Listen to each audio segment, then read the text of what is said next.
సైన్యములకు అధిపతియగు యెహోవా, నీ నివాసములు ఎంత రమ్యములు. యెహోవా మందిర ఆవరణములు చూడవలనని నా ప్రాణము ఎంతో ఆశపడుచున్నది, అది సొమ్మసిల్లుచున్నది. జీవము గల దేవుణ్ణి దర్శించుటకు నా హృదయమును నా శరీరమును ఆనందముతో కేకలు వేయుచున్నవి. సైన్యములకు అధిపతియగు యెహోవా, నా రాజా, నా దేవా, నీ బలిపీఠమునొద్దనే పిచ్చుకలకు నివాసము దొరికెను. పిల్లల పెట్టుటకు వాన కోవెలకు గూటి స్థలము దొరికెను. నీ మందిరమునందు నివసించు వారు ధన్యులు, వారు నిత్యము నిన్ను స్తుతించుదురు. ప్రార్థన చేసుకుందాం. అందరూ తలలు వంచినట్లయితే దేవుడు మన యొక్క ఆత్మీయ జీవితంలో చేసి ఉన్నటువంటి మేలులు జ్ఞాపకం చేసుకుంటూ దేవుని యొక్క మహోన్నతమైనటువంటి నామమునకు కృతజ్ఞతాస్తులు చెల్లిస్తూ ఈ పరిశుద్ధ దినమంది యొక్క ఆరాధన దేవునికి మహిమకరంగా, మనకు దీవెనకరంగా, ఆశీర్వాదకరంగా జరుగునట్లు ప్రారంభ ప్రార్థన చేసుకుందాం. కృపాసత్య సంపూర్ణమైన మా ప్రియ పరలోకపు తండ్రి, మీ ఘనమైన నామమునకు స్తుతులు చెల్లిస్తూ ఉన్నాను. మీ మహా ఉన్నతమైనటువంటి కృపలో, మీ యొక్క ప్రేమలో, మీ బిడలమైనటువంటి మమ్మలను గడిచిన దినములలో మీ రెక్కల చోటున భద్రపరిచారు. మీరు మమ్మల్ని ప్రేమించి సజీవుల లెక్కలో ఉంచి మరేక పరిశుద్ధ దిన ఆరాధనలోనికి నాయన మీరు నడిపించిన విధానమును బట్టి మిమ్మల్ని స్తుతిస్తూ ఉన్నాను. ఈ యొక్క ఆరాధనలో పాటల ద్వారా మీ నామానికి మహిమ తెచ్చుకోండి. శ్రేష్టమైనటువంటి జీవపు వాక్యపు సందేశాన్ని మెండుగా మీరు అనుగ్రహించండి. మీ సన్నిధిలోనికి వచ్చిన వారిని దీవిస్తున్నాయన, ఇంక రావలసినటువంటి వారిని కూడా త్వరగా నీ పాదాల చెంతకు నడిపించి ఆరాధన అంతట్లో మా ద్వారా మీరే నీ నామానికి మహిమ తెచ్చుకోమని యేసు క్రీస్తు నామములో అడిగి వేడుకొనుచున్నాము తండ్రి, ఆమేన్. ఈ సమయములో నేటి పరిశుద్ధ దినారాధనకై ఏర్పాటు చేయబడి ఉన్న దేవుని యొక్క లేఖన భాగాన్ని చదువుకుందాం. నేటి పరిశుద్ధ దినారాధనకై ఏర్పాటు చేయబడి ఉన్న దేవుని యొక్క లేఖన భాగము నిర్గమాకాండము 16వ అధ్యాయము 15-16 వచనాలు చదువుకుందాం. నిర్గమాకాండము 16వ అధ్యాయము 15-16 వచనాలు. మన మధ్యలో ఉన్నటువంటి కుమారి కీర్తి ముందుకు వచ్చి దేవుని యొక్క లేఖన భాగాన్ని చదివి వినిపించవలసిందిగా ఆహ్వానిస్తూ ఉన్నాను. నేటి పరిశుద్ధ నిమ్మక ఏర్పాటు చేయబడిన దేవుని యొక్క లేఖన భాగము నిర్గమాకాండము 16వ అధ్యాయము 15-16 వచనములు చదువుకుందాం. ఇశ్రాయేలీయులు దాన్ని చూచినప్పుడు అది ఏమైనది తెలియక ఇదేమి అని ఒకరితో ఒకరు చెప్పుకొనిరి. మోషే, ఇది తినుటకు యెహోవా మీకిచ్చిన ఆహారము. యెహోవా ఆజ్ఞాపించినదేమనగా, ప్రతివాడును తన వారి భోజనమునకు ప్రతివాడు తన కుటుంబములోని తలకు ఒక్కొక్క ఓమెరు చొప్పున దాన్ని కూర్చుకొనవలెను. ఒక్కొక్కడు తన గుడారంలోనున్న వారి కొరకు కూర్చుకొనవలెననెను. దేవుడు తన పరిశుద్ధ వాక్యం దీవించును. దేవుని యొక్క లేఖన భాగాన్ని చదివి వినిపించిన కీర్తిని దేవుడు దీవించి ఆశీర్వదించునుగాక. ఈ సమయంలో సంగమంతి కూడా లేచి నిలబడి ఉండగా నేటి పరిశుద్ధ దినారాధనకై ఏర్పాటు చేయబడి ఉన్న ఉత్తర ప్రత్యుత్తర పాఠ్య భాగాన్ని చదువుకుందాం. నేటి పరిశుద్ధ దిన ఆరాధనకై ఏర్పాటు చేయబడి ఉన్న ఉత్తర ప్రత్యుత్తర పాఠ్య భాగము కీర్తనల గ్రంథము నుంచి 67వ సంకీర్తన ఉత్తర ప్రత్యుత్తర రీతిగా చదువుకుందాం. మన మధ్యలోటువంటి సహోదరులు మాతంగి వందన కుమార్ గారు ముందుకు వచ్చి ఉత్తర ప్రత్యుత్తర భాగంలో నడిపించవలసినదిగా ఆహ్వానిస్తూ ఉన్నాను. కీర్తనల గ్రంథము 67వ సంకీర్తన ఉత్తర ప్రత్యుత్తర రీతిగా చదువుకుందాం. పరిశుద్ధ గ్రంథం నుండి దావీదు మహారాజు రచించిన 67వ సంకీర్తన. భూమి మీద నీ మార్గము తెలియబడినట్లును అన్యజనులందరిలో నీ రక్షణ తెలియబడినట్లును దేవుడు మమ్మను కరుణించి మమ్మను ఆశీర్వదించునుగాక. ఆయన తన ముఖకాంతి మా మీద ప్రకాశింపజేయునుగాక.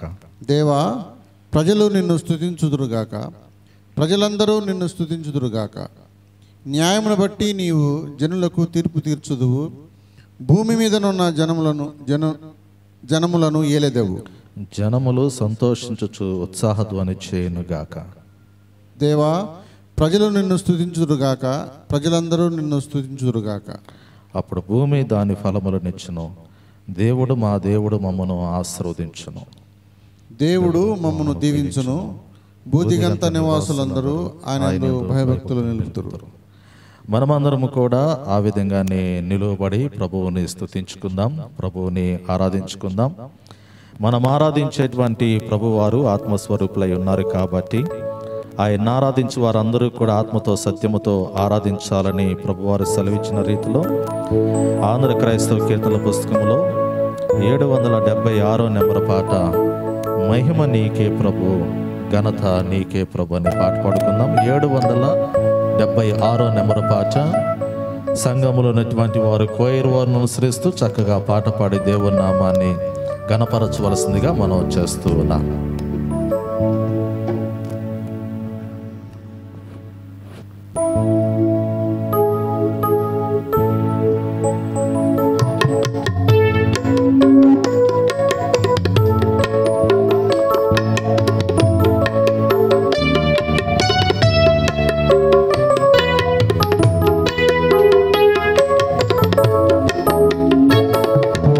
మహిమ నీకే ప్రభు,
నిలచి వెలిగించితివి నీ గుణాతిశయముతో ధరణిని ప్రచురింప ఏర్పరచుకొంటివే.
చక్కటి పాట పాడి దేవుని నామాన్ని గణపరిచిన సంఘమంతటికి కోయిరు వారికి ప్రభు నామంలో దేవుని నామాన్ని గణపరుస్తూ ఉన్నాను. ప్రియులారా, యొక్క పరిశుద్ధ దినమందు దేవుని యొక్క శ్రేష్టమైనటువంటి జీవపు సందేశాన్ని అందించడానికి మన మధ్యలో ప్రియులు మాతంగి జోహర్ బాబు గారు ఉన్నారు. వాస్తవంగా గడిచిన దినమందు అనుకోని రీతిలో ఒక చిన్న ప్రమాదము నాకు సంభవించటను బట్టి చిన్న చిన్న గాయములు కలుగుటను బట్టి ఈరోజు నేను దేవుని యొక్క వర్తమానము అందించలేనటువంటి పరిస్థితిలో ప్రియులు జోహర్ బాబు గారిని గడిచిన దినమందు ఈరోజు దేవుని యొక్క వాక్యం అందించాలి దేవుని సన్నిధిలో అని వారిని కోరినప్పుడు వారెంతో సంతోషంగా అంగీకరించారు. అందును బట్టి నేను దేవుని నామాన్ని స్తుతిస్తూ ఉన్నాను, గణపరుస్తూ ఉన్నాను. ఈ సమయంలో వారు ముందుకు వచ్చి దేవుని యొక్క సందేశం అందించవలసినదిగా ప్రభువు పేరిట మనవి చేస్తూ వారిని ఆహ్వానిస్తూ ఉన్నాను.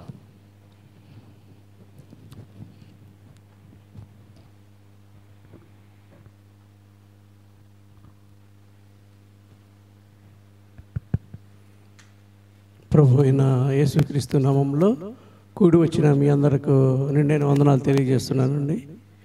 దేవుడు నాకు మరొకసారి దేవుని యొక్క మాటలు చెప్పే ధన్యత భాగ్యము నాకు అనుగ్రహించినందుకు ముందుగా దేవునికి వందనాలు, అదేవిధంగా పాస్టర్ గారికి కూడా వందనాలు తెలియజేస్తున్నాను. కమిటీ వారికి, కూడి వచ్చిన ప్రభు బిడ్డలందరికీ కూడా వందనాలు తెలియజేస్తున్నాను.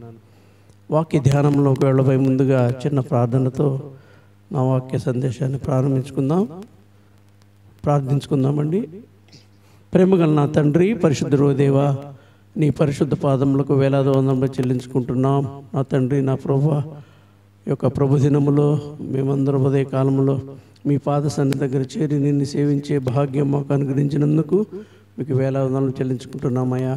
ఇప్పటి వరకు పాటల ద్వారా నిన్ను మహింపరిచాము. అయోగ్యుడైన నన్ను నిలబెట్టి నీ యొక్క పవిత్రమైన మాటలు నా ద్వారా పలికించినందుకు మీకే వేల వందనములు చెల్లించుకుంటున్నాం. నా తండ్రి, మాట్లాడినది నేను కాదు, కానీ మీరే నాకు ఆ యొక్క ఆలోచన దయచేసి నా నోటి ద్వారా ఆ మాటలు పలికించినందుకు మీకే వేలాది వందనములు చెల్లించుకుంటున్నాం. నా తండ్రి, కూడి వచ్చిన ప్రతి బిడ్డను దీవించండి.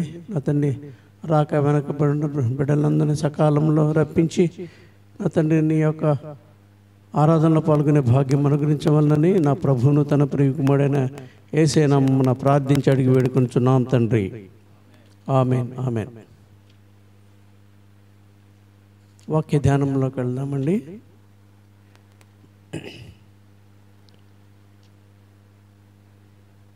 ప 1495 సంవత్సరంలో వాస్కోడి గామా అనే ఒక వ్యక్తి సముద్రం మీద ప్రయాణాన్ని ప్రారంభించాడు. పోర్చుగీస్కి సంబంధించిన ఆ యొక్క సముద్ర మార్గ నుండి ఇండియా దేశానికి వచ్చాడు. వచ్చి అంటే అంతకుముందు ఎవరో సముద్రం మీద ప్రయాణం చేయలేదు.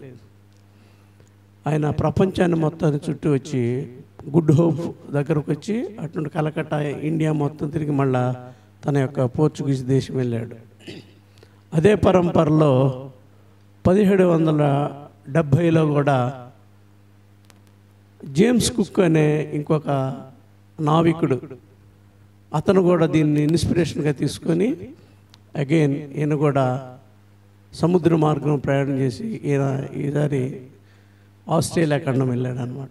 ఆస్ట్రేలియా ఖండం వెళ్ళినప్పుడు ఆస్ట్రేలియా ఖండం అంతకుముందు అది మనకు మీరు మ్యాప్ చూసినట్టయితే భూమికి దిగువన ఉంటుంది, చాలా దిగువన ఉంటుంది. అందుకని ఆస్ట్రేలియా ఎక్కువ చలి ప్రాంతం అంటారు, చలి ప్రాంతం. ఆ ప్రాంతం వెళ్ళి సందర్శించడం జరిగింది ఆస్ట్రేలియా దేశాన్ని. తర్వాత కొద్ది కాలానికి ఒక అమెరికన్ ఆస్ట్రేలియా దేశం వెళ్తాడనమాట. ఆస్ట్రేలియా ఖండం అంతకుముందు తెలియని ఖండము, తర్వాత ఆస్ట్రేలియా ఖండం వెళ్ళి ఆస్ట్రేలియా ఖండంలో ఆయన అన్ని ఆస్ట్రేలియా ఖండం మొత్తాన్ని వేస్తున్నప్పుడు ప్రపంచంలోనే ఎప్పుడు చూడని ఒక వింత జంతువు అక్కడ కనిపిస్తూ ఉంటుంది. అది 4 కాళ్ళు ఉంటాయి కానీ 2 కాళ్ళ మీద నిలబడి ఉంటుంది. దానికి పొట్టలా ఉంటుంది, దానికి సంచి ఉంటుంది. ఆ సంచిలో పిల్లను పెట్టుకొని ఇటు గెంతుతూ ఉంటే అతనికి విచిత్రంగా ఉంటుంది. అంటే అంతకుముందు ఏ కంట్రీలో లేని జంతువు అక్కడ కనిపించినప్పుడు అతనికి ఆశ్చర్యం వేసి అక్కడ ఒక ఆస్ట్రేలియన్ వెళ్తుంటే వాట్ ఈజ్ దిస్ యానిమల్ అని అడిగాడంట. అతను అతను ఇల్లిటరేట్, ఇంగ్లీష్ రాదు, ఆస్ట్రేలియన్ లాంగ్వేజ్ మాట్లాడుతున్నా. అతను క్యాంగారు అన్నాడంట. కాంగరు అన్నాడు, అంటే కంగారు అన్నాడు. ఈ ఇంగ్లీష్ అతనికేమో ఆస్ట్రేలియన్ భాష రాదు. అతను దీని పేరు కంగారు కావాలనుకొని అతను మంచి ఆర్టిస్ట్ అనమాట, దాన్ని బొమ్మగా వేసేసుకొని దాని మీద కంగారు అని రాసుకొని అతను అమెరికా వెళ్ళిపోయాడు. ఎందుకంటే ఆ రోజుల్లో ఇంకా ఫోటోగ్రఫీ కూడా కనిపెట్టలేదు. ఫోటోగ్రఫీ కనిపెట్టింది 1822లో. అప్పుడు ఫోటోగ్రఫీస్ లేవు. దాన్ని కంగారు అని పెట్టేసేసి అతను వెళ్ళిపోయాడు. తర్వాత కొన్నాళ్ళకి అది కంగారుగానే వెళ్ళిపోయింది. విషయం ఏంటంటే కంగారు అంటే నాకు తెలియదు అని అర్థం.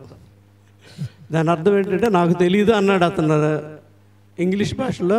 ఇతను దానిపై కంగారు అని అన్నాడు. కాబట్టి నాకు తెలియదు అనే మాట మీద నేను ఈరోజు మాట్లాడాలని ఆశపడుతున్నానంటే ఇదేమి నిర్గమాకాండము 16వ అధ్యాయము 15వ వచనంలో చూసినట్లయితే ఒకసారి నిర్గమాకాండము ఇశ్రాయేలీలు దాన్ని చూచినప్పుడు అది ఏమైనది తెలియక ఇది ఏమి అని ఒకరితో ఒకరు చెప్పుకొనుడి. ఇది ఏమి కింద ఫుట్ నోట్లో ఏముందంటే ఇది ఏమి అంటే మన్నా అని ఉన్నది. మన్నా అంటే ఇది ఏమి. అక్కడ ఆస్ట్రేలియన్ భాషలో కంగారు లాగానే ఇక్కడ హిబ్రూ భాషలో మన్నా అంటే ఇది ఏమి. ఇదేంటో తెలియలేదు, ఎక్కడుండి పడుతుందో తెలియలేదు.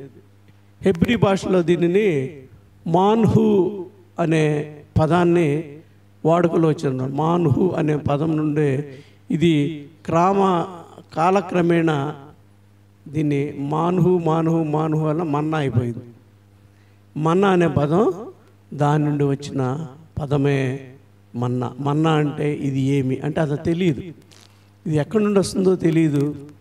దీనిని చరిత్రకారులు ఏం చెప్తారంటే ఆకాశ ధాన్యం అని అంటారని, ఇంకోళ్ళేమో దేవతల యొక్క ఫుడ్, దేవతల ఆహారం అంటారని, ఆకాశము నుండి వస్తున్న ఆహారం అని, ఇంకొకరు దేవుడిచ్చిన ఆహారం అని, ఇంకొకరేమో ఆత్మ సంబంధమైన ఆహారం అని. దీనికి చాలా రకాలైన పేర్లు ఉన్నాయి. ఈరోజు ఆ యొక్క ఆహారము యొక్క విశిష్టతల గురించి నేను చెప్పాలని ఆశపడుతున్నాను. ఈ మన్నా అంటే మనం చాలాసార్లు వినే ఉంటాం. మన్నా వర్తమానం అంటే ఇదేం వర్తమానం అనుకోబాకండి. మన్నా అంటే ఇది ఏమి కదా, కానీ మన్నా అంటే క్రీస్తుకు సాదృశ్యము. మన్నా వర్తమానం అంటే క్రీస్తు వర్తమానాలని, అంతే కదా అని. మన్నా అంటే ఇదేం వర్తమానం అని అనుకోకండి మీరు. మన్నా అంటే క్రీస్తు వర్తమానం. దేవుని ప్రజలైన ఇశ్రాయేలు జనాంగము ఐగుప్తు దాస్యము నుండి మోషే ద్వారా దేవుడు నడిపించినప్పుడు కానాజాట ప్రయాణం అవుతూ ఉంటారు. ఆ ప్రాంతంలో జరిగిన ఈ యొక్క ఇన్సిడెంట్స్ని ఈరోజు చెప్పాలని ఆశపడుతున్నాను. మొట్టమొదటిగా 16వ అధ్యాయం చూడండి, మొత్తం 1వ వచనం చూడండి. అటు తర్వాత ఇశ్రాయేలు సమాజమంతయు ఏలీము నుండి ప్రయాణమై వారు ఐగుప్తు దేశంలో బయలుదేరిన రెండవ నెల 15వ దినమున ఏలీమునకు సీనాయికుని మధ్యనున్న సీను అరణ్యమునకు వచ్చారు. వీళ్ళు ఎక్కడికి వచ్చారంటే ప్రయాణమవుతూ ఏలీము నుండి సీనాయికి మధ్య ఉన్న సీను అనే అరణ్యానికి వచ్చారు. ఇది మనకు మీరు బైబిల్ని ఒకసారి వెనక్కి కానీ చూసినట్లయితే మనకు మ్యాప్ కనిపిస్తూ ఉంటుంది. ఆ మ్యాప్లో మొదటి మ్యాప్ చూడండి. మొదటి మ్యాప్లో అబ్రహాము ప్రయాణం చేసిన దినముల్లో కింద ఎర్ర సముద్రం ఉంది చూసారండి. ఎర్ర సముద్రం దగ్గర ఎలీమోను సీనాయి కొండ రెండింటికి మధ్య 2 డాట్స్ పెట్టారు. అంటే ఇది ఎర్ర సముద్రంకు దగ్గరగా ఉన్న యొక్క ప్రాంతం. మీరు ఒకసారి అబ్రహాము ప్రయాణం చేసిన దేశముల నుంచి కింద చూసినట్లయితే అక్కడ కనిపిస్తూ ఉంటుంది మనకు ఏలీము అని, తర్వాత సీనాయి కొండ. అంటే అది దాటి ఇటువైపు వచ్చేసారనమాట. ఆ ఎర్ర సముద్రం స్పాయల్ చేసిన దాటి ఇటువైపు వచ్చిన ప్రాంతం దగ్గర వీళ్ళు ఉన్నారు. వీరు 2వ నెల అనే మాట అంటే యూదుల యొక్క మన గ్రిగేరియన్ క్యాలెండర్లో 2వ నెల అంటే ఫిబ్రవరి అంటారు కదా. ఇది యూదుల క్యాలెండర్లో జీన్ మాసము అనే బైబిల్ కనిపిస్తూ ఉంటుంది. మొదటి రాజుల గ్రంథము 6వ అధ్యాయం 1వ వచనంలో చూసినట్లయితే రాజుల మొదటి గ్రంథము 6వ అధ్యాయము 1వ వచనంలోనే మనకు ఒక 2వ మాసం యొక్క పుట్టుపూర్వతలు మనకు అక్కడ కనిపిస్తూ ఉంటాయి. 6:1 అండి. అయితే ఇశ్రాయేలీలు ఐగుప్తు దేశంలో నుండి బయలుదేరి వచ్చిన 480వ సంవత్సరం ముందు అనగా సొలొమోను ఇశ్రాయేలీయుల 4వ సంవత్సరమున జీప్ అను 2వ మాసమున జీప్ అనే 2వ మాసము. జీప్ నెల అంటే దీన్ని యూదుల క్యాలెండర్ ప్రకారము మన ఫిబ్రవరి అంటే అక్కడ జీపు అని మాసం. మనకు 12 మాసాలు ఉన్నవి. అవి నీకు ఎప్పుడు గురించి చెప్తాను, టైం లేదు కాబట్టి. ఈయన సీరు ప్రాంతంకి వచ్చినప్పుడు అప్పుడంట ఇజ్రాయేలీలు అహరోను మీద సణుక్కున్నారంట. దేనికోసం? మాంసం కోసం. ఇజ్రాయేల్ సణుక్కున్నది ఆహారం కోసమను మాంసం కోసమే వాళ్ళు సణుక్కున్నారని మనకు ఇక్కడ నేను చదువుతాను చూడండి. నిర్గమాకాండములోనే 16వ అధ్యాయంలో 3వ వచనం చదువుతాను చూడండి. ఇశ్రాయేలీలు మేము మాంసము వండుకొని కుండల యొద్ద కూర్చుండి తృప్తిగా ఆహారము తిన్నప్పుడు యెహోవా చేతి వలన ఎలా చావకపోతిమి. ఎప్పుడు ఐగుప్తున్నప్పుడు మాంసం వండుకొని కొండ దగ్గరే కూర్చున్నారంట. కూర్చొని ఏం చేస్తున్నారు? తృప్తిగా తిన్నారంట. కుండల యొద్ద కూర్చుండి తృప్తిగా ఆహారం తిన్నప్పుడు యెహోవా మాకు ఈ సర్వ సమాజము ఆకలి చేత చంపుటకు ఈ అరణ్యంలోకి మమ్మును అక్కడ నుండి తోడుకుని వచ్చితోని వారితో చెప్పగా. చూడండి, ఇజ్రాయేలీలు ఆహారం కోసం అక్కడ వెట్టి చాకిరీలు చేస్తూ ఫరోల దగ్గర ఎన్నో బాధలు పడుతున్నా ఇవన్నీ మర్చిపోయారు. ఎర్ర సముద్రం దాటించి వాళ్ళని 6 నెలన చూడండి, సముద్రం దాటిన వెంటనే అక్కడ బురద ఉంటుంది యాక్చువల్గా, కానీ 6 నెలలు నడిపించాడు. పగలు ఎండ దెబ్బ తగలకుండా, రాత్రి వెన్నెల తగలకుండా మేఘస్తంభం వేసి వాళ్ళని కాపాడిన ఆ దేవుని మరచి వీరేం చేస్తాడంటే ఆయన మీద సణుక్కున్నాడు. 16:11 ఇంకో మాట ఉంటుంది చూడండి. నేను ఇశ్రాయేలులో సణుగును వింటిని అన్నాడు ప్రభువారు. ఆయన యొక్క సణుగును విన్నప్పుడు అప్పుడు దేవునికి చాలా బాధేసింది. నా ప్రజల్ని ఇంత నేను కాపాడుతున్నా కానీ వీళ్ళు దేని కొరకు, ఆహారం కొరకు వీరు ఎందుకు ఇలా అయిపోతున్నారని ఆ యొక్క 8వ వచనంలో కూడా చూడండి. మోషే మీరు తినుటకై సాయంకాలమున మాంసమును ఉదయం చాలినంత ఆహారమును యెహోవా మీకు ఇయ్యునుగాక. మీరు ఆయన మీద సణుగుడు మీ సణుగులను యెహోవా వినుచుండునుగాక. చూడండి, ఆయన సణుగులు ఆయన వింటున్నాడంటండి. అందుకని ప్రభువారు వారికి ఆహారాన్ని ఇవ్వాలని ఉద్దేశించి 13వ వచనంలో మాట అంటాడు చూడండి. ఇశ్రాయేలీలు దాన్ని చూచినప్పుడు అది ఏమి అని తెలియక ఇది ఏమి అని ఒకరితోనొకడు చెప్పుకొనుచుండిరి. ఆహారం నుండి ఆయన ఆహారం పడేస్తున్నాం అన్నాడు. అది ఆహారము ఏందో పడేస్తున్నాడు, అదేంటో మనం ఇప్పుడు దాని గురించి మనము చూద్దామండి. మొట్టమొదటిది ఈ మన్నాలో ఉన్న క్వాలిటీస్ ఏంటంటే పరలోకము నుండి దిగి వచ్చిన ఆహారము. ఇది పరలోకము నుండి పడుతుంది. మనకు ఆహారం ఎక్కడి నుండి వస్తుందండి? భూమిలో నుండి పైకి వస్తుంది. కానీ ఈ మన్నా పరలోకము నుండి కింద పడుతున్న ఆహారము. మొట్టమొదటిది ఈ ఆహారము, ఈ మన్నాయే క్రీస్తు. అది మాత్రం ముందు గుర్తుపెట్టుకోండి. క్రీస్తు అనేదే మన్నా అంటేనే క్రీస్తు అని. ఇజ్రాయేల్లో ఆకలి తీర్చడానికి దేవాతి దేవుడు దేవతలు తినే ఆహారాన్ని మనకు కురిపించాడు. అరణ్యంలో ఇశ్రాయేలు వండని ఆహారాన్ని పంపించాడు. ఆహారాన్ని వారి పని ఏమీ లేదు, ఊరకది తీసుకొని తింటమే. ఆహారం కొరకు దేవుడు వాళ్ళని అక్కడ ఏర్పాటు చేశాడు. అదేవిధంగా నేటి మన పాపములో మనం కొట్టుమిట్టాడుతున్న అలసిన వారికి సొత్తు ఇవ్వటానికి ఆ దేవాతి దేవుడు పరలోకము నుండి దిగి వచ్చిన మన్నా ఎవరంటే యేసు ప్రభువే. పరలోకము నుండి దిగి వచ్చిన ఆహారం ఎవరంటే ఆయన యేసు ప్రభువే. ఎట్లా వచ్చాడంటే నరునిగా వచ్చాడు.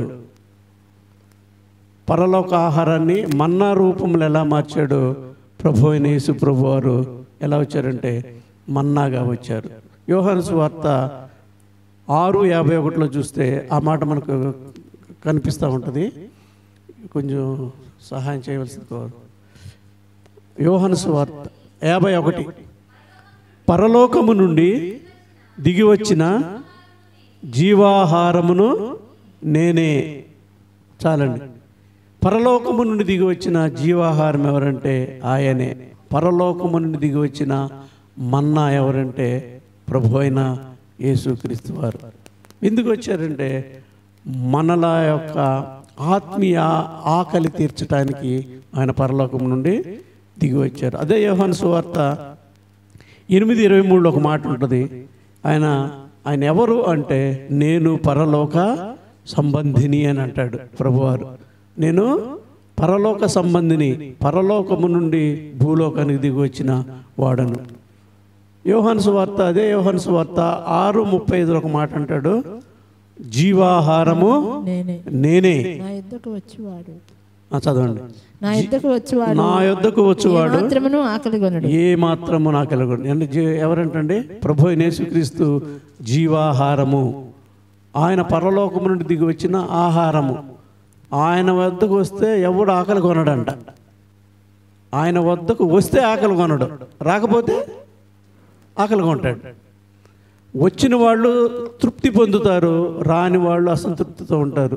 వచ్చిన వాళ్ళు ఆ ఆహారాన్ని తిని సత్తువ పొందుతారు, రాని వాళ్ళు బలహీనులైపోతారు. అందుకని ఆయన దగ్గరకు రావాలి. ఆయన ఎవరంటే పరలోకం నుండి వచ్చిన జీవాహారము. ఆయన పైనుండి వచ్చిన జీవాహారము. ఆ జీవాహారము క్రీస్తే. ఈ మన్నా కూడా ఎక్కడి నుండి వచ్చిందండి? పైనుండి వచ్చింది. పైనుండి వచ్చింది, ఎక్కడి నుండి వచ్చిందో తెలియదు. ఇశ్రాయేల్ వచ్చేసరికి పైనుండి పడతా ఉన్నది. మొట్టమొదటిది ఈ యొక్క మన్నా యొక్క క్వాలిటీస్లు ఏంటంటే అది పైనుండి వచ్చిన ఆహారము. ప్రభువారు కూడా మనకు పైనుండి వచ్చిన జీవాహారము ఆయనే. రెండవ క్వాలిటీ 14 వచ్చును. 16, 14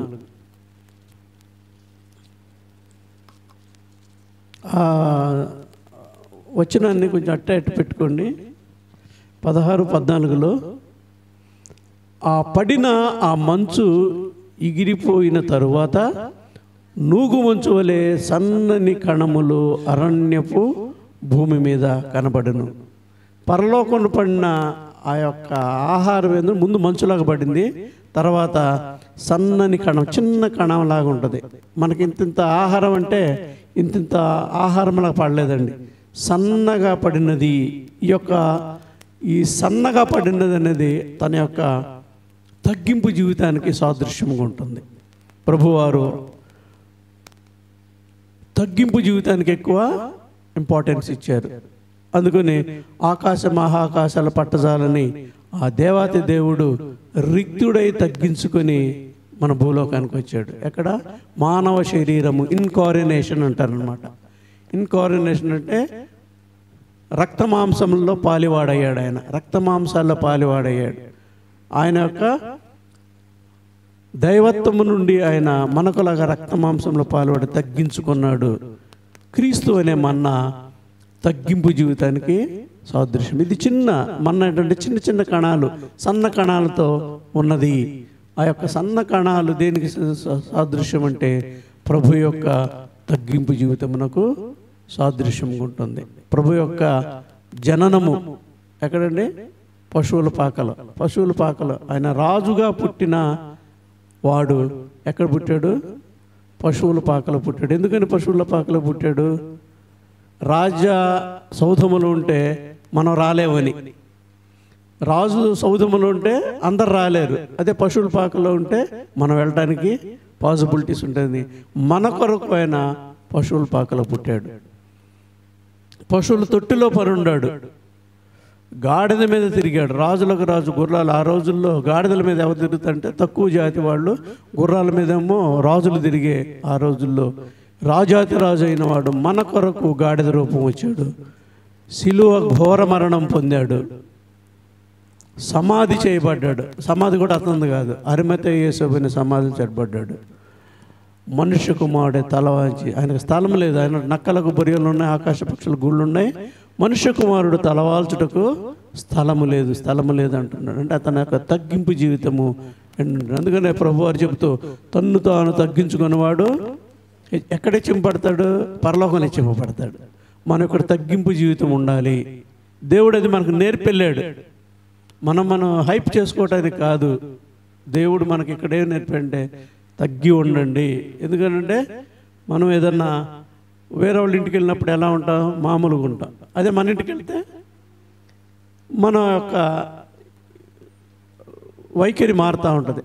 మనం ఈ లోకంలో ఉన్నప్పుడు ఇది మంద కాదు, మనం అక్కడ మన వైఖరి అక్కడ ఉంటుంది. అక్కడ మన యొక్క వైఖరి అంటే మనం ఈ లోకంలో మనం తగ్గించుకునే వారం ఉండాలి, తగ్గించుకునేవాడు. అందుకని ప్రభువారు కూడా తన పరిచర్య చేసినప్పుడు కూడా చాలా తగ్గించుకున్నాడు. అందుకని క్రైస్తవుడు సేవకుడే కానీ యజమానుడు కాదు. ఇక్కడ ఈ యొక్క భూమి మీద క్రైస్తవులందరూ మనల్ని తక్కువగా చూశారనుకో, చూడాలి అంతే, అది మనకు ధన్యత. మనల్ని తక్కువగా చూశారంటే అది మన ధన్యత. ఎందుకంటే ప్రభువారు మనల్ని ఇక్కడ ఉంచింది సేవకులుగానే మనల్ని సృష్టించాడు కాబట్టి మనం సేవకులుగానే ఉండాలి. ప్రతి సేవకుడు అయినవాడు క్రైస్తవుడై ఉండాలి, యజమానుడుగా ఉండకూడదు. మనం సేవ చేయడానికి వాళ్ళు బాధే పడకూడదు. మేమే చేయాలా, మేమే చేయాలి, ఎస్ మనమే చేయాలి.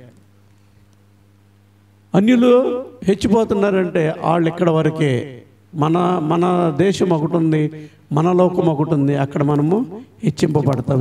అందుకని ప్రభువారు కూడా తను చెప్పటం, మాటలు మాత్రం చెప్పటం కాదు కానీ తను చేసి చూపించాడు. ఆయన చేసి చూపించాడు. యోహాను సువార్త 13:5 అంటాడు, అంతటా ఆయన పళ్ళెంలో నీళ్లు పోసి శిష్యుల పాదాలు కడిగాడంటండి. కడిగి అంతటితో వదిలిపెట్టలేదు, తన నడుముకు చుట్టుకున్న ఆ వస్త్రం తీసి తొడవటం మొదలుపెట్టాడంట. చూడండి ఎంత తగ్గింపు.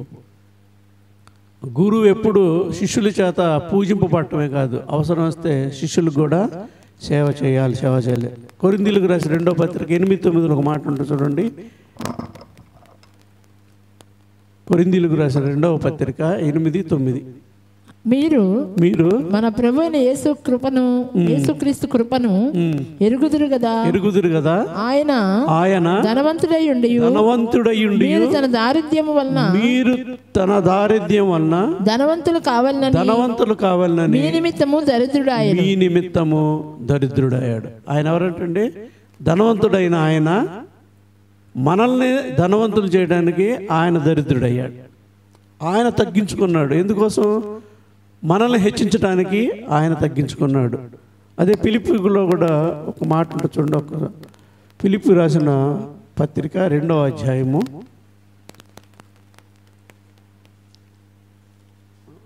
6 నుండి, ఆయన దేవుని స్వరూపమును కలిగిన వాడయుండి దేవునితో సమానముగా ఉండుట విడిచిపెట్టకూడని భాగ్యమని ఎంచుకొనలేదు, కానీ మనుషుల పోలికగా పుట్టి దాసుని స్వరూపమును ధరించుకొని తన్ను తానే రిక్తునిగా చేసుకొనెను.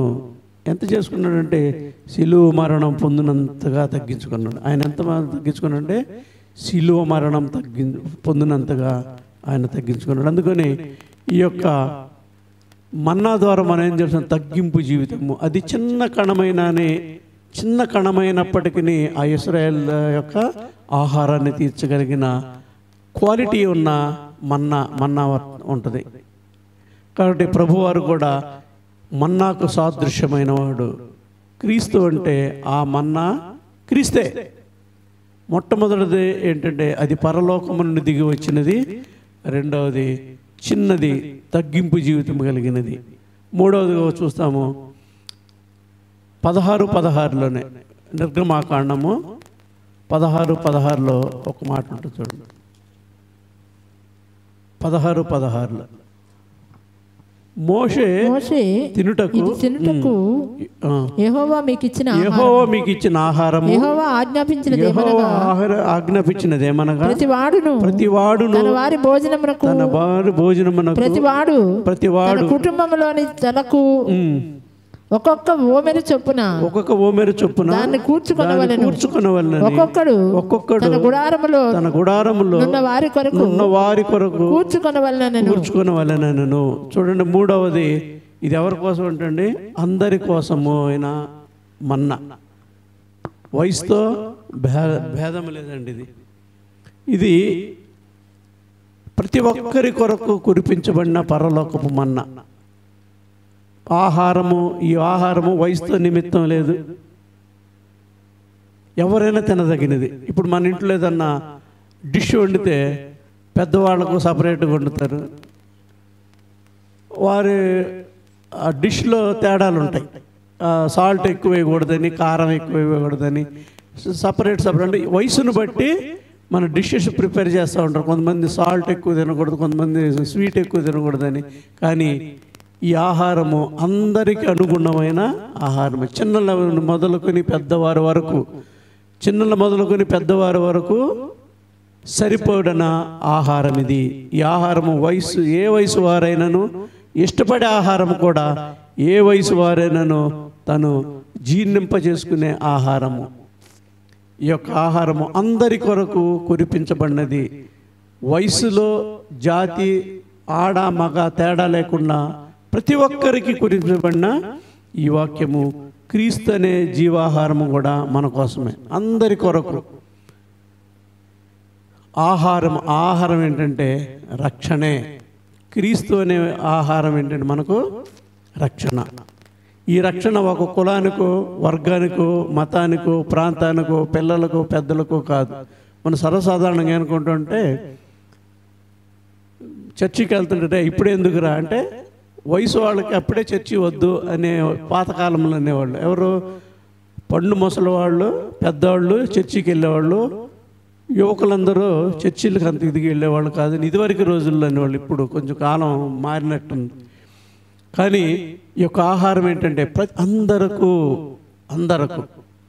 ఈ యొక్క ఆహారం ఏంటంటే ప్రతి ఒక్కరికి, కుల, మత, వర్గ, ప్రాంత భేదం లేకుండా, ఆడవారికైనా మగవారికైనా, వయసు ఉన్నవారికైనా లేని వారికైనా ప్రతి ఒక్కరికి చెందిన ఆహారం. అందుకనే మత్తయి సువార్త 11:28 ఒక మాట అంటాడు, ప్రయాసపడి భారం మోసుకున్న సమస్త జనులారా నా యొద్దకు రండి, నేను మీకు విశ్రాంతి కలుగజేస్తాను.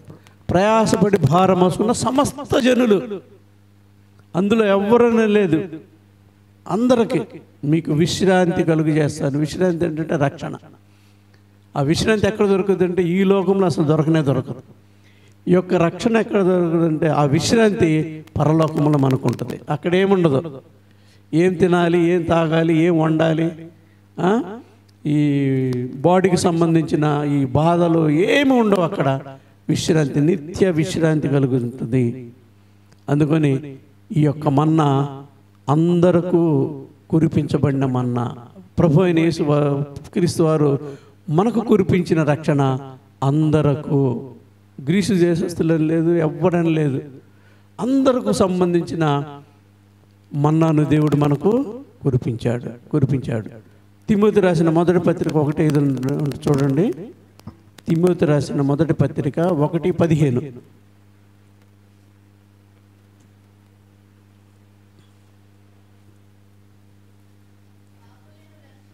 పాపులను రక్షించుటకు నమ్మదగినది, పూర్ణాంగీకారమైనది. చాలండి. పాపులను రక్షించడానికి దేవుడు మనకు వచ్చాడు. ఆ రక్షణ ఇవ్వటానికి, ఆ విశ్రాంతిని మనకు ఇవ్వటానికే దేవుడు మనకు పరలోకమును వచ్చాడు. ఒక భక్తుడు చెప్తాడు, రక్షణ ఉచితమే కానీ సవక కాదు అని ఒక భక్తుడు అంటాడు. రక్షణ ఉచితం, ఇప్పుడు ఉచితంగా లభిస్తుంది, కానీ అది చౌకగా తీసుకోకూడదు. చౌక అంటే దాన్ని నెగ్లెక్ట్ చేయకూడదు అని అర్థం అన్నమాట. మనకు గాలి ఉచితమే, నెగ్లెక్ట్ చేసి నేను పీల్చను అన్నాం అనుకో ఏమైపోతామో, స్వర్గస్థులు అవుతారు. అదేవిధంగా రక్షణ అనేది ఇప్పుడు ఉచితం. ఎప్పుడు? దేవుడు రానంత వరకు ఉచితమే. ప్రభువారు వచ్చినాక ఆ రక్షణ యొక్క వాల్యూ మనకు తెలుస్తుంది కదా. మనకు ఏదన్నా విషయము మనకు దొరకనప్పుడే దాని యొక్క విలువ తెలుస్తుంది. ఇప్పుడు హాస్పిటల్లో ఉన్న వాళ్ళ గురించి, ఆరోగ్యం గురించి చెప్తే వాళ్ళు ఎంతగా చెప్తారు? హాస్పిటల్లో ఉన్న వాళ్ళని అడగాలి ఆరోగ్యం గురించి, ఆకలైన వాడిని అడగాలి అన్నం గురించి, నిద్ర లేని వాడిని అడగాలి నిద్ర గురించి. ఈ రక్షణ కూడా అలాంటిదే. ఆ రక్షణ ఉచితము, ప్రస్తుతానికి ఉచితంగా దొరుకుతుంది. ఉచితంగా దొరికినప్పుడే మనం పొందుకోవాలి. తర్వాత ఈ ఉచితము దొరకనిది, ఇది ఎంత కాస్ట్ ఇచ్చినా కానీ తర్వాత దొరకదు. రక్షణ అందుకొని ఈ రక్షణ అనుగ్రహించాలని ఆ దేవాతి దేవుడే బలి అయినాడు. యూదుడని గ్రీసు దేశస్తుడని ఏం భేదం లేదు, అందరికీ ఉచితము. ఎప్పటి వరకు? ఆయన రాకడ వచ్చు వరకు, మనం చనిపోయేంత వరకు, ఈ వ్యక్తి చనిపోయేంత వరకు, ప్రభువారు రాకడ వరకు రక్షణ అనేది ఉచితంగా లభిస్తుంది. ఆ ఉచితంగా లభించినప్పుడే మనము పొందుకోవాలి. ఈ మన్నా కూడా ఇజ్రాయేల్కి ఎప్పటి వరకు ఉచితం తెలుసా? అది కురిపించిన వరకు. తర్వాత ఆ మన్నా కూడా వెళ్ళిపోయింది. తర్వాత మీరు కింద భాగం చదువుతూ వెళ్తే ఆ మన్నా తర్వాత కొద్ది కాలానికి ఆ మన్నా కూడా వెళ్ళిపోయింది. అప్పుడు ఉచితం లేదు. ఇప్పుడు ఏం పని లేదు, వాళ్ళు ఉచితం. వాళ్ళ దాన్ని తీసుకొని తినటమే వాళ్ళ పని. అందువలన మూడవది, ఈ మన్నా అందరి కొరకు, అందరు అన్ని ఏజ్ వయసుల వారికి, అన్ని కులాల మతాల వారికి కురిపించబడిన మన్నా. నాలుగవదిగా చూసినట్లయితే నిర్గమాకాండము 16:31లో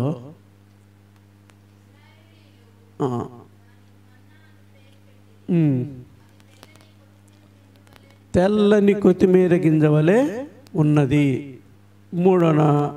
నాలుగవ క్వాలిఫికేషన్ ఏంటంటే ఇది తెల్లనిది అంటండి. కొత్తిమీర గింజ అంటే ఇప్పుడు కాలం వాళ్ళకి తెలియదేమో, ధనియాల నుండి వచ్చేదే కొత్తిమీర గింజ. ఇప్పుడు కాలం పిల్లలకి అంత కంప్యూటర్ తప్ప ఏం తెలియదు. ధనియాలు వేస్తే కొత్తిమీర వస్తుంది. ఎలా ఉంటుందంటే తెల్లని కొత్తిమీర గింజ వలె ఉంటుంది. ఈ తెలుపు దేనికంటే పరిశుద్ధతకు, పవిత్రతకు, శుభ్రతకు సాదృశ్యము. ఇది ఆకాశము నుండి పడే ఆహారము, అందరికి పడే ఆహారము. ఇది తెల్లగా ఉంటుంది, సన్నని రేణువులతో పడే ఈ యొక్క మన్నా. ఈ మన్నా ఎలా ఉంటుంది అంటే తెల్లగా ఉంటుంది, పరిశుద్ధతకు, పవిత్రతకు సాదృశ్యము. మన ఆధ్యాత్మిక మన్నా అయిన యేసు ప్రభు వారు కూడా పరిశుద్ధుడని పేతురు రాసిన మొదటి పత్రిక 1:14 ఉంటుంది చూడండి.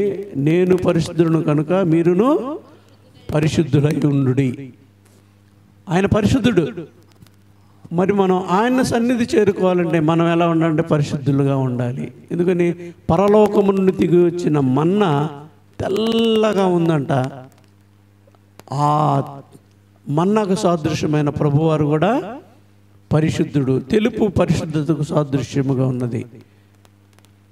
మార్కు సువార్త 9:33 ఒక మాట అంటాడు. ఆయన రూపాంతరపు దేవాలయం మీద కొండ మీదకి వెళ్ళినప్పుడు ఆయన వస్త్రములంట తెల్లగా ఉన్నాయని మనకు మార్కు సువార్త 9:3 చూడండి. అంతలో ఆయన వస్త్రములు ప్రకాశమానమైనవి, ఎలా అండి, మిగుల తెల్లనివి అయినవి. లోకమందు ఏ చాకలియు తెల్లగా చలువ చేయలే. చలువ అంటే ఉతకలేదని అర్థం అక్కడ.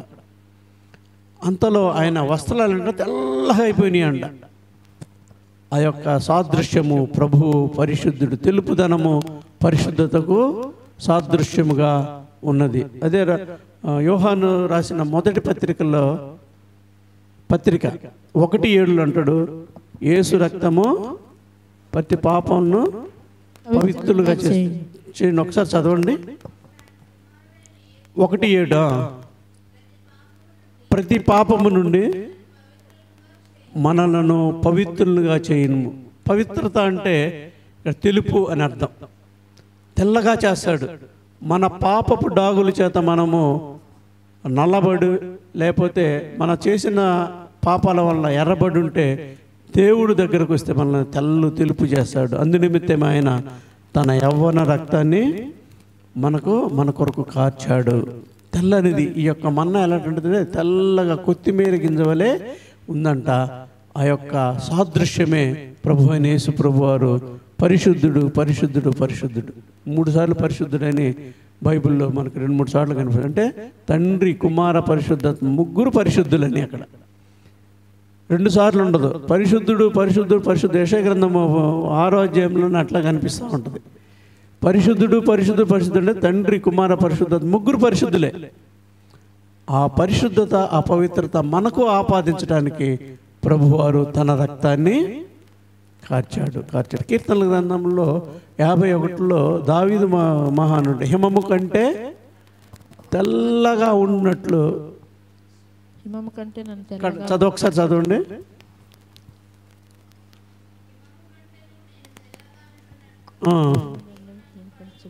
హిమము కంటే తెల్లగా ఉన్నట్లు నీవు మమ్ము కడుగు. చాలండి.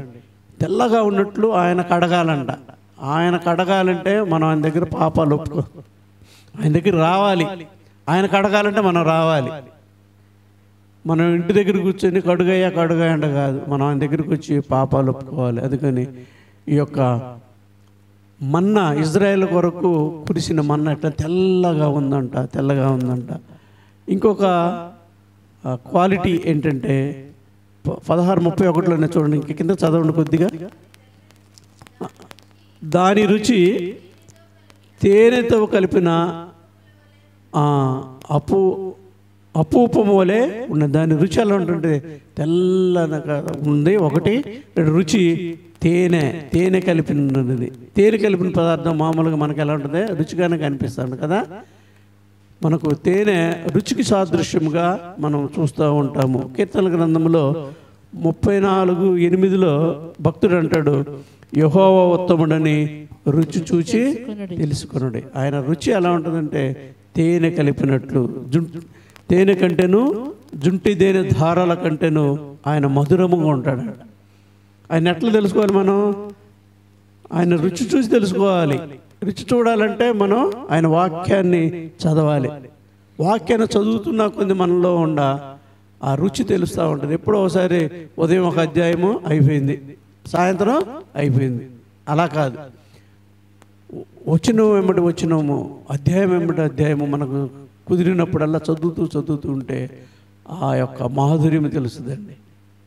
వాక్యాన్ని బైబిల్ చదువుతున్నా కొంది ఇంకా మాధుర్యం కూడా. కొంతమంది నావెల్స్ చదువుతూ ఉంటారు. వాడు చదువుతూ ఉంటాడు, మరి వాడికి ఏం తెలుస్తుందంటే వాడు దానిలో రుచిని వెతికాడు. కానీ దేవుని బిడ్డలమైన మనము బైబిల్ని చదువుతుండాలి. మీకు చాలాసార్లు చెప్పాను, బైబిల్ చదవటం అంటే దేవునితో మనము మాట్లాడటము, దేవుడు మనతో మాట్లాడటము. ప్రార్థన ఏమో మనము దేవునితో మాట్లాడటము, బైబిల్ ఏమో దేవుడు మనతో మాట్లాడాలంటే వాక్యం ద్వారా మాట్లాడు. వాక్య రూపుడైన దేవుడు మనకు యోహాను సువార్త 1:14 ఆ వాక్యమే శరీరధారి అయి కృపా సత్య సంపూర్ణుడై మన మధ్య శరీరధారి. ఎట్లా వాక్యమే శరీరధారి వచ్చాడు. వాక్యం ఎవరంటే మనం తేలిక తీసి పడేయద్దు. బైబిల్ ఆదివారం తీస్తే మళ్ళీ ఆదివారం తీయటం కాదు, దేవుణ్ణి మనం నెగ్లెక్ట్ చేసినట్లు అవుతుంది. ఆ వాక్యమే శరీరధారి అయి మన మధ్య ఉన్నాడు. ఆయన వాక్యం రుచి చూసి తెలుసుకోవాలి. కొలసి 4:6 ఒక మాట అంటాడు చూడండి, ఆ యొక్క మాధుర్యము. కొలసీలు రాసిన పత్రిక 4:6 ఒక మాట అంటాడు,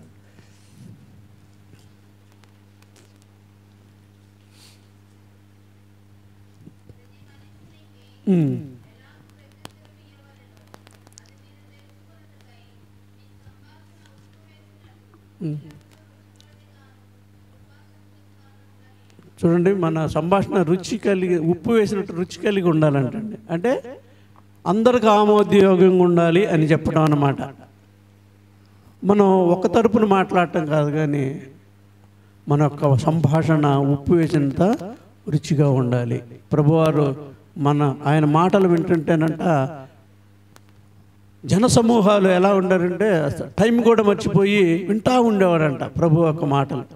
అప్పుడు ప్రభువారే వీళ్ళందరికీ అన్నం పెడదాము అని, ఆయనకు అన్నం పెడదాము అనే స్థాయిలో అంత ఇమ్మర్స్ అయిపోయి వినేవాళ్ళు. కానీ మనలోకంలో 9 అవంగలు ఏంది ఇంకా ఆపటేంటి, లంచ్ టైం అవుతుందని మనం అనుకుంటాం. కానీ ప్రభు యొక్క మాటలు ఎలా ఉంటుండే, రుచి చూచి. 3వది 5వది ఇది తేనె వంటి రుచి. అందుకని మరియ కూడా ఏంటంటే ఆ వాక్యమును రుచి చూచి ఆయన పాదాల దగ్గర కూర్చొని వింటా ఉందంట. మార్తేమో ఆయన యొక్క మాటల్లో రుచి ఎరుగక అనేకమైన పనులు పెట్టుకుని పనులు చేసుకుంటుంది. ప్రభువారు వచ్చినప్పుడు ఆయన కొరకు ఆమె యొక్క యాంగ్జైటీ ఏంటంటే ప్రభువారికి మంచి వంటకాలు ఉండాలని. ఆయన అంటే ప్రభువారేమో నువ్వు అవి కాదు, ముందు నా మాటలు వినని. మరి ఏమో ఆయన పాదాల దగ్గరుండి ఆయన రుచిగల మాటలు వింటుంటే మార్తేం వెళ్ళి అనేకమైన పనులు, విస్తారమైన పనులు అన్నది బైబిల్లో. అంటే మన ఫుడ్ కంటే ఎక్కువ విస్తారమైన పనులు పెట్టుకుందన్నమాట ఆమె. కొన్ని రుచి చూచి ఎరగాలి ప్రభువారిని. ఒక్కసారి మనం చూసిన పేతురు రాసిన మొదటి పత్రిక చూడండి,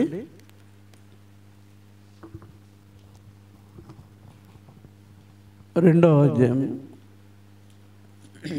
ప్రభువు దయాళుడని చదవండి. మీరు రుచి చూచి ఉన్న ఎడల, ప్రభువు దయాళుడని మీరు రుచి చూచి ఉన్న ఎడల సమస్తమైన దుష్టత్వమును, సమస్తమైన కపటమును, వేషధారణను, అసూయను, సమస్త దూషణ మాటలను మాని క్రొత్తగా జన్మించిన శిశువులను పోలిన వారై నిర్మలమైన వాక్యమును పాల వలన రక్షణ విషయములో ఎదుగు నిమిత్తము పాలను అపేక్షించుడి. మనం ఎలా ఉండాలంటే దయాళుడని మీరు రుచి చూచి ఉన్న ఎడల, మనం రుచి చూచి ఎరగాలి ఆయన్ని. అందుకని ఈ యొక్క మన్నా ఎలా ఉంటుందంటే తేనెలాంటిది, తెల్లటిది మరియు తేనెలాంటిది. ప్రభు ఒక మాటలు కూడా మనకు జుంటి తేనె ధారల కంటే మధురమైన మాటలు. మనం ఎప్పుడన్నా ఆస్వాదించామంటే ఒక పదార్థము ఇది టేస్ట్గా ఉందంటే ఏం చేయాలంటే ముందు మనం ఇది టేస్ట్గా ఉంది చెప్పాలంటే ఏం చేయాలి, ముందు టేస్ట్ చేయాలి. టేస్ట్ చేయకుండా అది టేస్ట్ ఉందో లేదని చెప్పలేము. అట్లానే మన ప్రభు యొక్క వాక్యము ధ్యానించకుండా దాని జుంటిదేని ధారల కంటే మధురములు అని బైబిల్లో ఉందంటే ఎక్కడున్నాయి అని అంటే దాన్ని ఆస్వాదిస్తే మనకు తెలుస్తుంది. ఆస్వాదించకుండా బైబిల్లో ఉన్న మనం అక్షర రూపం చదవకూడదండి. అక్షరాన్ని మనం అధ్యయనం చేసి చదవాలి. నిజంగానే జుంటిదైన ధారలకు ఉన్నాయా అంటే మనం ఏదన్నా బాధలో ఉన్నప్పుడు చదివితే మనకు ఊరట కలుగుతూ ఉంటుంది. అలానే రుచి చూచేయగలగాలి. అందుకని ఈ మన్నా అంట తెల్లటిది ఎలా ఉంటుందంటే తేనెలాగా ఉన్నది, తేనెలాగా. ఈ మన్నా ఉదయం మంచు వలె కురుస్తుంది. ఎంత కురుస్తుంది అంటే తగు మాత్రమే కూర్చోవాలి. ప్రభు వారు కొన్ని టర్మ్స్ అండ్ కండిషన్స్ పెట్టాడు. తగు మాత్రమే కూర్చుకోండి అంటే అత్యాశకు పోవద్దు అని చెప్పాడు. మనకి ఎంత కావాలో అంతే కూర్చుకోవాలి. ఈ మన్నా ఉదయము సాయంత్రం వరకే కూర్చుకోవాలి. ఒకవేళ ఎక్కువ కూర్చుకున్నాం అనుకో అది చెడిపోయి వాసన వస్తుందంట రెండో రోజు. అంటే కొంతమంది మనలో అత్యాశపరులు రేపుడికి ఉంచుకుందామనే వారి కొరకు ప్రభువారు చాలా జాగ్రత్త చెప్పాడు. రేపుడికి ఒక్క మనిషికి ఒక ఒమేరు అంటే అది ఇంచుమించుగా బైబిల్ పండితులు చెప్తున్నాడు 3.5 కేజీలు ఒక్కొక్కడికి 2 పూటకు సరిపడుద్దని ఆ చరిత్రకారులు కొన్ని గ్రంథాల్లో లెక్కించిన. అంటే ఒక్కొక్కడు ఒక్కొక్క ఒమేరు మాత్రమే రేపటికి సమకూర్చుకోకూడదు. ఒకళ్ళ రేపు కానీ దాన్ని సమకూర్చుకుంటే అదేమైపోద్దంటే వాసన వస్తుంది. అదొక కండిషన్. మనిషికి ఒక ఒమేరే తీసుకోవాలి, ఒక్క రోజుకే తీసుకోవాలి. మూడోది ఏంటంటే ఉదయాన్నే దాన్ని కూర్చుకోవాలి. కొంచెంసేపు అయినాక ఎండ వేడికి ఏంటంటే నీరు అయిపోద్దంట. అది కురిసినప్పుడు అది తింటేనేమో ఆహారం లాగా ఉంటుంది. కొంత టయానికి ఏమైపోద్దంటే అది నీరైపోయి కనపడదు. ప్రభు ఎంత కండిషన్ పెట్టాడంటే దీన్ని నుండి ఉదయాన్నే లేవమని, ఉదయాన్నే లేచి దాని కొరకు ఆచరించమని. మనం బైబిల్ ఎప్పుడు చదువుతాము? మనం లెగిసినప్పుడు చదువుతాం. లెగిసినప్పుడు కాదు, ఉదయాన్నే లేచి చదవాలి. అంటే మనం లెగిసినప్పుడే ఉదయం కాదు, అది ఒకటి గుర్తుపెట్టుకోవాలి. మనం ఎన్నింటికి లెగిస్తే అది ఉదయం కాదు, కానీ మనం చదవటం కోసం ఉదయం లేవాలి. మనం 8ంటికి లేచి నేను ఉదయాన్నే బైబిల్ చదివానంటే అది తప్పు. మనం 5ంటికి 6ంటికి లేచి చదివితే అది ఉదయం చదివినట్టు. అందుకని ఈ యొక్క మన్నా ఎప్పుడు చదివితే ఉదయాన్నే మన్నా పడుతుంది. అది ఎండ వేడిమి వచ్చేసరికి ఆ యొక్క మన్నా అంతా నీరైపోద్ది. అంటే దేవుని యొక్క మాటలు మన ఉదయాన్నే వేకువ మొదటి జామున ఆయన ఒకరకు ఆరాటపడాలి. ఎట్లా? మన్నా పడుతుంది పదండి మన్నాను తీసుకుందాం అనే ఆ ఇశ్రాయేలీయులు ఎంత ఆతృతగా ఎదురు చూశారో మనం కూడా దైనందిక జీవితంలో దేవుని యొక్క మాటలు వినటానికి లేకపోతే ఆయన యొక్క మాటలు చదువుతున్న ఉదయాన్నే తీసుకోవాలి. ఇంకొకటి ఆదివారం నుండి, అంటే మన యొక్క ప్రకారం ఆదివారం నుండి శుక్రవారం వరకే అది కురుస్తుంది. ఇంకొక కండిషన్, థర్డ్ కండిషన్ ఏంటంటే ఆదివారం నుండి శుక్రవారం వరకు ఉంటుంది. శనివారం మన్నా రాదు. శనివారం అంటే విశ్రాంతి దినం, మన్నా కూడా విశ్రాంతి దినం. అంటే యూదులకు విశ్రాంతి దినము చాలా పవిత్రము. ఆ రోజు ఏం చేస్తారంటే అప్పుడు దేవుడు టర్మ్స్ అండ్ కండిషన్, మరి శనివారం ఉపవాసం ఉండాలంటే దేవుడు దానికి కూడా ఇంకొక కండిషన్ పెట్టాడు. ఆ రోజు 2 రోజులు కూర్చుకోండి. ప్రతిరోజు మనిషికి ఒక్క ఒమేరు కాబట్టి శుక్రవారం ఒక్కొక్కడు 2 ఒమేర్లు దగ్గర పెట్టుకోండి. అప్పుడు అది చెడిపోదు. దేవుని యొక్క ఏర్పాటు చూశారండి. మామూలు అప్పుడేమో 2వ రోజుకి దాన్ని దాచిపెడితేనే చెడిపోద్ది. ఎప్పుడు విశ్రాంతి దినమున కూర్చుకుంటే అది చెడిపోదు. 2వ రోజు కూడా అది ఉంటుంది. దేవుని యొక్క ఏర్పాటు. దేవుడు అంత కండిషన్గా ఇచ్చాడు. ఆశ్చర్యం అంటే శనివారం అది నిల్వ చేసుకున్నప్పటికీ విశ్రాంతి దినము అది ఆహారం చెడిపోదు. 2 రోజులు పాడవకుండా ఉంటుంది. దేవుడు విశ్రాంతి దినమునది దొరకదని మనకు 16వ అధ్యాయం 25 చూడండి ఒకసారి. నిర్గమాకాండము 16:25. మోషే నేడు దాని తినుడి నేటి దినము యెహోవాకు విశ్రాంతి దినము, నేడు అది బయట దొరకదు. 6 దినములు దాన్ని కూర్చుకొనవలెను. విశ్రాంతి విశ్రాంతి దినము అనగా 7వ దినమున అది దొరకదనెను. అది దొరకదనెను. 7వ దినమున దొరకదండి. 6 రోజులు కురిసినది, 7వ రోజు కురవదు. 7వ విశ్రాంతి దినము అని చెప్తున్నారు. 6 రోజులు కూర్చుకోవాలి, 7వ రోజు పస్తేనా మనం కాదు. దేవుడు మనల్ని పస్తు పెట్టడు. ఆ డబల్ సేకరించి మనం దాచుకోవాలి. దీన్ని దేనికి సాదృశ్యంగా ఉంటే యెహోవా దొరుకు కాలమునైనా వెతకాలని చూడండి. కొరింథీయులు రాసిన 2వ పత్రిక 6వ అధ్యాయంలో ఒక మాట అంటాడు చూడండి. కొరింథీయులకు రాసిన 2వ పత్రిక 6వ అధ్యాయము 2వ వచనం 6:2 అంటాడు. అనుకూల సమయమందు నీ మొరను ఆలకించితిని, రక్షణ దినమందు నిన్ను ఆదుకుంటుని. ప్రభువారు రక్షణ దినమందు ఆదుకుంటాడు. ఇశ్రాయేలును కూడా మరి 6వ దినము 7వ దినం విశ్రాంతి దినమా అని ఊరుకున్నాడా? ఆయన ఊరుకోలేదండి. 7వ దినమును కూడా ఆయన మన్నాను కురిపించాడు. ఆ మన్నాను మనం ప్రెషర్ చేసుకోవాలి. ప్రెషర్ చేసుకున్న దినమున అది పాడవదు. వీడప్పుడు మన్నాను ఉంచుకుంటే అది పాడవుతుంది. విశ్రాంతి దినమున దాన్ని ప్రెషర్ చేసుకుంటే అది పాడవదు. అందుకనే యెషయా గ్రంథము 5:6 ఒక మాట అంటాడు. యెహోవా దొరుకు కాలముననే ఆయన వెతకుడి, ఆయన సమీపమునుగా ఉండగానే ఆయనను వేడుకొనుడి. ఆయన ఇప్పుడు మనకు సమీపంగా ఉన్నాడు. ఆయన దొరికే కాలము ఒకటి, ఆయన సమీపం ఉండే కాలము ఒక కాలము రాబోతుంది. ఆయన దొరకని కాలం ఒకటి వస్తుంది, ఆయన దూరముగా ఉండే కాలం ఒకటి వస్తుంది. ఆ కాలాన్ని మనము చూడాలి. అందుకని విశ్రాంతి దినమనేది దొరకరు కాబట్టి ముందు రోజే మనము దానికి ఆయత్తపడాలి. ఎప్పుడు లేవాలండి? మన్నా కొరకు ఉదయాన్నే లేవాలి.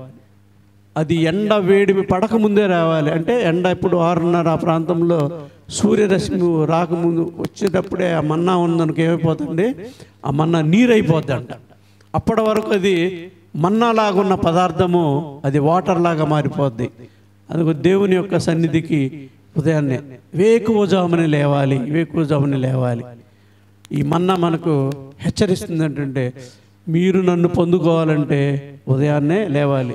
మీకు చాలాసార్లు చెప్పాను, మరోసారి చెప్పాలని ఆశపడుతున్నా. సూర్యోదయం తర్వాత లేచి గొప్పవారైన వాళ్ళు ఎవరు లేరంట ఈ ప్రపంచంలో. ఇన్ జనరల్గా సూర్యోదయం తర్వాత లేచి గొప్పవారైన వారు ఎవరు లేరంటే సూర్యుడి కంటే ముందు లేచిన వాళ్ళే గొప్పవాళ్ళు అవుతారు. చదువుకోవటానికి కానీ పనికి కానీ ఎవరైనా సూర్యోదయం కంటే ముందు లేచిన వాళ్ళే గొప్పవాళ్ళు అవుతారు. అందుకని ఈ మన్నా సమకూర్చడానికి సూర్యుని కంటే ముందు లేవాలి. ముందు లేదంతే. విశ్రాంతి దినము దొరకదు కాబట్టి దాన్ని ముందు రోజే మనము ప్రిజర్వ్ చేసుకోవాలి. ఎందుకని ఒక కాలము రాబోతున్నది. ఈ రక్షణ పొందుటకు దొరకని కాలం ఒక కాలము రాబోతున్నది. జాగ్రత్త జాగ్రత్త.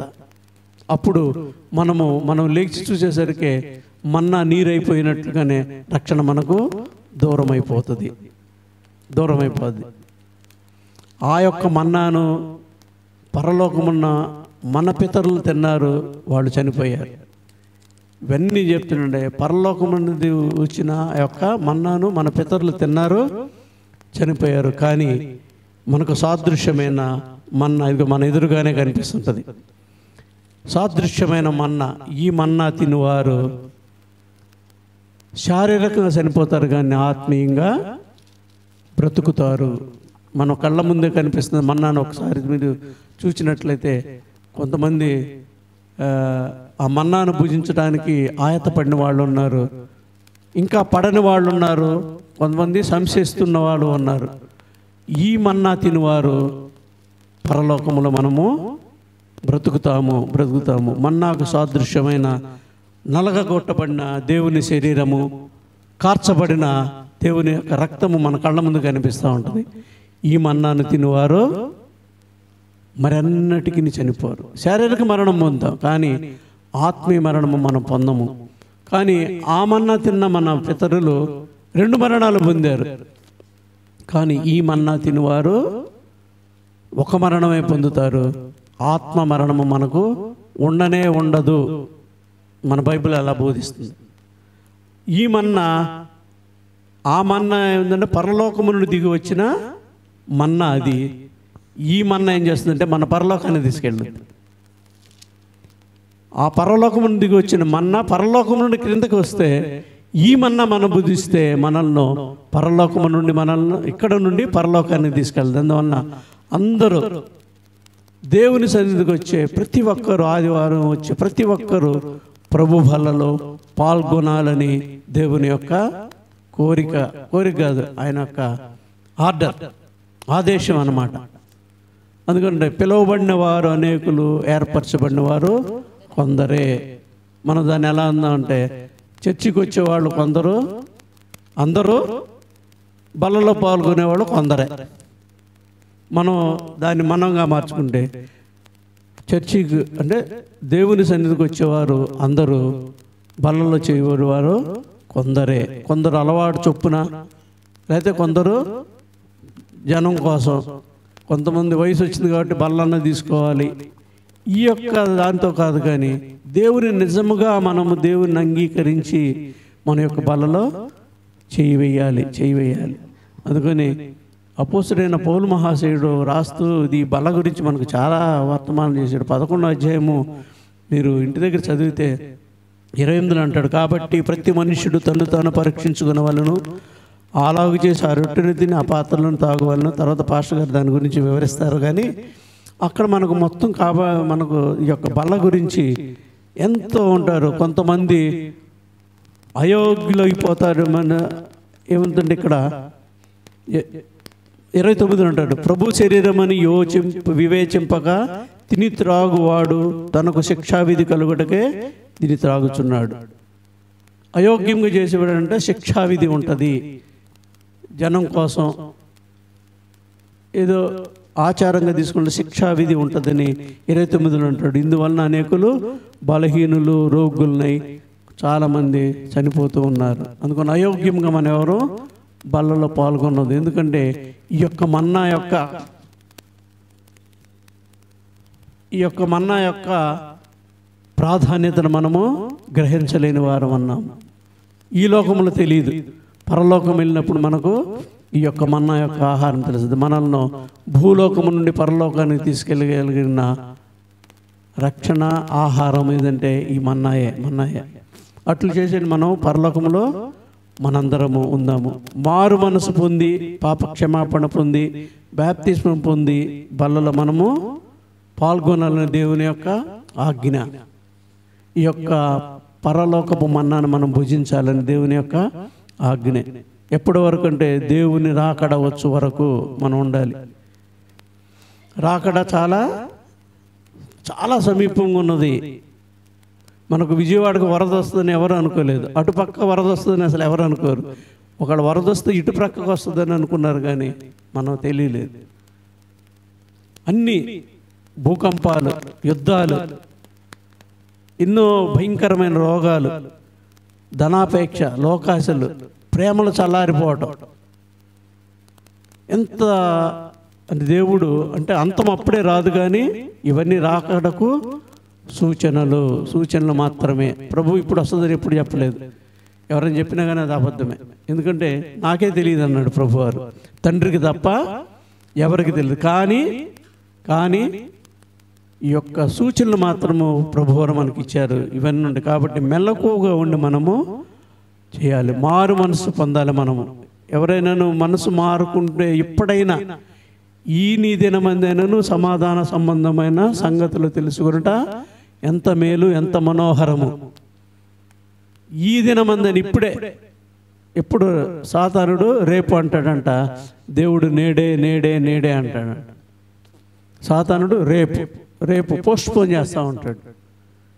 ఈ నీ దినమందని. అందుకని మార్పు చెందినవారు ఈ యొక్క బల్లలో ఏం చేశారంటే, మార్పు చెందాలి. మార్పు చెందిన వారు పడిపోకుండా ఉండాలి. ఈ బల్లలో పాల్గొని అంటే పడిపోకూడదు. మేము ఒకసారి బాప్తిజం పొందాము అని నెగ్లిజెన్సీగా ఉండకూడదు. ఎప్పటి వరకు ఉండాలంటే ప్రభువారు వచ్చు, ఆయన రాకడ వచ్చు పర్యంతము మనమందరము పడిపోకుండా ఈ బల్లలో పాల్గొనాలి. చిన్న చిన్న మిస్టేక్స్ జరిగినా కానీ మనం ప్రతిదినము ఆయన పాదసన్ని దగ్గర మోకరించి ప్రార్థించాలి. దేవుని రాకడలో ఆ మహిమాన్వితిని మనం ఎదుర్కొనాలంటే ఆ పరిశుద్ధులు వచ్చినప్పుడు మనం ఎలా ఉండాలి? పరిశుద్ధులుగా వెళ్ళాలి. ఆయన మహిమ ఎలా ఉంటుందంటే కోటి సూర్యుల తేజస్సు అంట. మనం ఒక సూర్యుని చూడలేం, కొంచెంసేపు చూస్తే కళ్ళు పోతాయి. ప్రభువారి యొక్క తేజస్సు ఎలా ఉంటుందో ఒక కోటి సూర్యులు కలిపి వస్తే ఎంత వెలుగు ఉంటుందో ఆ వెలుగు పాపులు చూడలేరు, కానీ దేవుని బిడ్డలమైన మనం చూస్తాం. ఆ యొక్క ఆత్మీయ నేత్రాలు దేవుడు మనకిస్తాడు. మనం అప్పుడు పాపులం అయితే చూడలేము, ఆ కోటి తేజస్సుని మనం చూడలేము. పాపులమైన మనం చూడలేము, దేవుని బిడ్డలు మనము ఆ కోటి తేజస్సుని మనము చూస్తాము. అందుకని ప్రకటన గ్రంథం 20:15 అంటారు చూడండి ఒకసారి. ప్రకటన గ్రంథము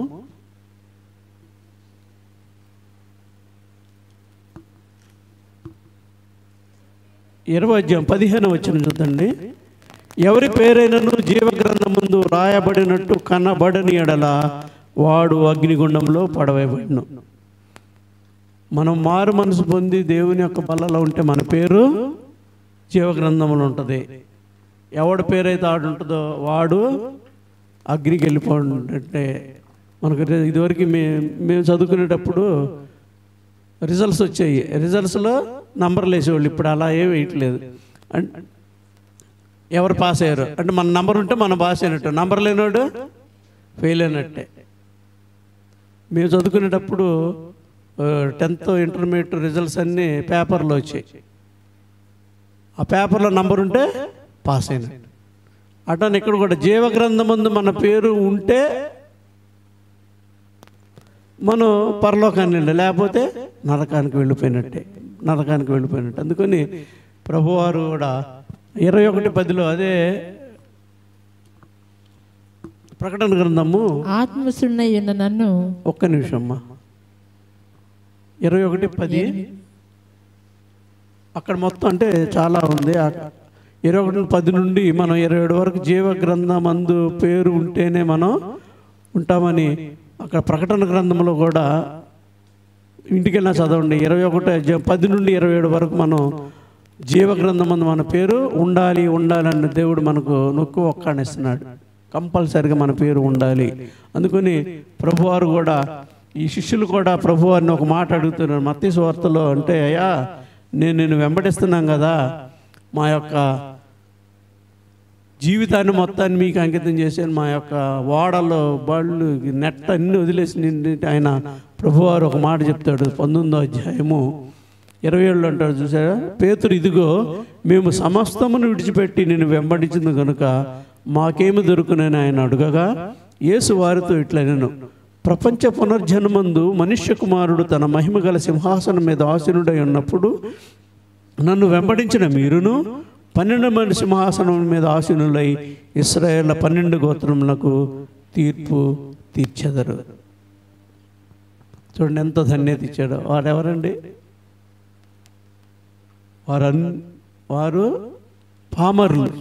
వారికి రేపు సింహాసనం మీద కూర్చొని తీర్పు తీర్చే బాధ్యతను దేవుడు ఆళ్ళకిచ్చాడు. వాళ్ళు ఎవరిని తీర్పు తీస్తారు తెలుసా? ఈ ప్రపంచంలో రాజులైన వాళ్ళని, పెద్దలైన వాళ్ళని, మేధావులైన వాళ్ళందరికీ వీళ్ళు తీర్పు తీరుస్తారు. ఎందుకని? దేవునిలో ఉన్నారు. వాళ్ళ యొక్క పేరు ఎక్కడుందో తెలుసా? జీవగ్రంథమందు ఉన్నది. అలాంటి ధన్యత మనము కూడా ఆయనతో పాటు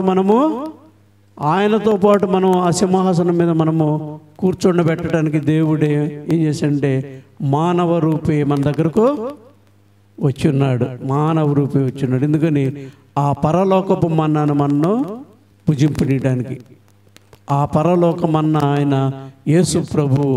ఇదిగో ఈ బల్లే మన ముందు కనిపిస్తున్నది. ఆ జీవాహారాన్ని మనము పరలోక మన్నాను భుజిద్దాము, పరలోకంలో మనము చేరుకుందాం.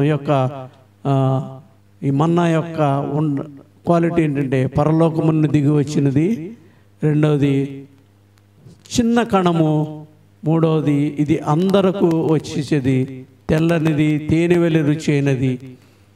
ఈ యొక్క క్వాలిటీస్ కలిగినన్ని ప్రభువులో నెరవేరి ఉన్నవి. కాబట్టి ఈ యొక్క పరలోక మన్నాను మనం భుజిద్దాము, పరలోక మనందరం చేరుద్దాము.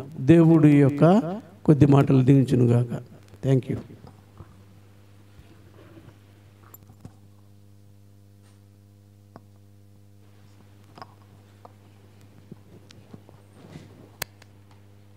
గుడ్, చాలా సంతోషము ప్రియులారా. ఈ శ్రేష్టమైనటువంటి సమయంలో చక్కటి వర్తమానము ప్రియులు జోహర్ బాబు గారు అందించి ఉన్నారు.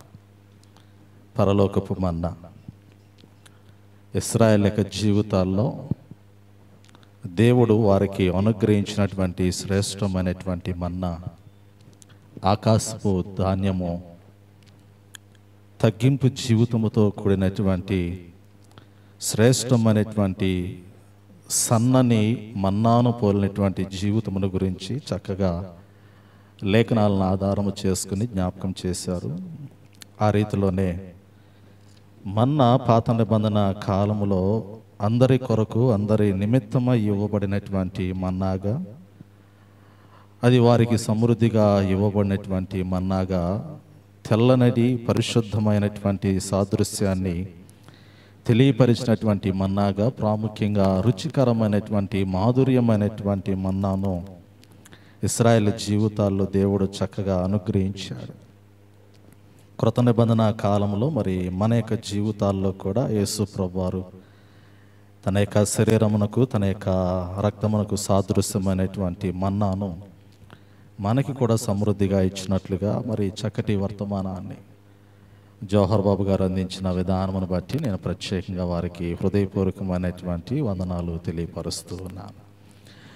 అందరూ తలలు వచ్చినట్లయితే ఈ యొక్క అందించబడినటువంటి వర్తమానము నిమిత్తమై ప్రార్థన చేసుకుందాం. ప్రతి ఒక్కరూ కూడా మీరున్నటువంటి వర్తమానము దేవుడు అనుగ్రహించినటువంటి శ్రేష్టమైనటువంటి జీవపు సందేశము, ఈ వాక్యం అనేటువంటి మన్నా మీ హృదయాలను తాకుతూ ఉన్నటువంటి క్రమంలో శాశ్వతమైనటువంటి జీవాన్ని, మీ హృదయాంతరంగాన్ని స్పృశిస్తున్నటువంటి తరుణంలో, హృదయ ఆలోచనలో, హృదయ తలంపులలో దేవునికి మహిమకరమైనటువంటి రీతిలో జీవించవలసినటువంటి ఆవశ్యకతను దేవుడు తెలియపరుస్తూ ఉన్నాడు.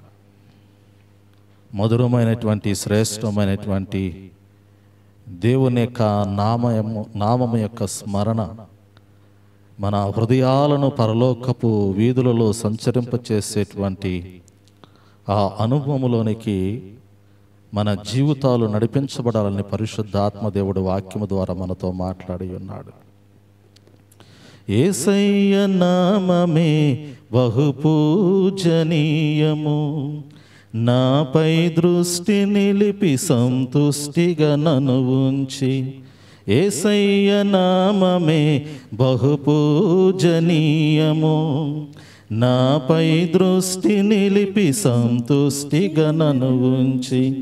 నన్నెంతగానో దీవించి జీవజలపూటలతో ఉజ్జీవింపజేసెనే. నన్నెంతగానో దీవించి జీవజలపూటలతో ఉజ్జీవింపచేసెనే. జుంటె తినే ధారల కన్నా యేసునామమే మధురం, యేసయ్య సన్నిధినే మరువజాలను. జుంటె తినే ధారల కన్నా యేసునామమే మధురం, యేసయ్య నామమే మరువజాలను. జీవితకాలమంతా ఆనందించెదా, యేసయ్యనే ఆరాధించెదా. జీవితకాలమంతా ఆనందించెదా, యేసయ్యనే ఆరాధించెదా. నా ప్రియ దేవుని బిడ్డలారా, ఈ శ్రేష్టమైనటువంటి వర్తమానమును బట్టి జీవిత కాలమంతా కూడా ప్రభువుని ఆరాధించగలిగినటువంటి ఆత్మీయ అనుభవంలో మనమున్నామో లేదో ఒకసారి పరిశీలన చేసుకుందాం. దేవుని మందిరంలో అనేక మందిగా కూడుకొని ఉన్నారు, కానీ క్రీస్తు శరీరంలో, ప్రభు యొక్క శరీరంలో, ప్రభు యొక్క రక్తంలో, ఆయన శరీరంలో ఏకరీతులుగా అంటుకట్టబడేటువంటి వారు కొద్దిమందిగానే ఉన్నారు. మిగిలినటువంటి వారు ఎందుకు ఆయన శరీరంలో సజీవముగా అంటుకట్టబడలేకపోతూ ఉన్నారు? ఎందుకు ఆ యొక్క స్థితిలోనికి, ఆ యొక్క స్వభావంలోనికి వారి యొక్క జీవితాలు నడిపించబడలేకపోతూ ఉన్నాయి? ఈ సమయంలో ఒక్కసారి పరిశీలన చేసుకోవాలి ప్రియులారా. ఏదో దేవుని మందిరానికి వస్తూ ఉన్నాం, వెళ్ళిపోతూ ఉన్నాం అనేటువంటిది కాదు. ఏదో వాక్యం వింటూ ఉన్నాం, వాక్యం విని వెళుతూ ఉన్నాం అనేటువంటి ఆలోచనలు కాదు. కానీ దేవుని సన్నిధిలో శ్రేష్టమైనటువంటి ఆత్మీయ అనుభవంలో రుచి కలిగినటువంటి పరిశుద్ధమైనటువంటి క్రీస్తు స్వారూప్యములోనికి రూపాంతరము చెందగలిగినటువంటి శ్రేష్టమైనటువంటి ఆ యొక్క జీవితము మనలో ఉన్నదో లేదో ఒక్కసారి మనల్ని మనమే పరిశీలించుకుందాం, పరీక్షించుకుందాం.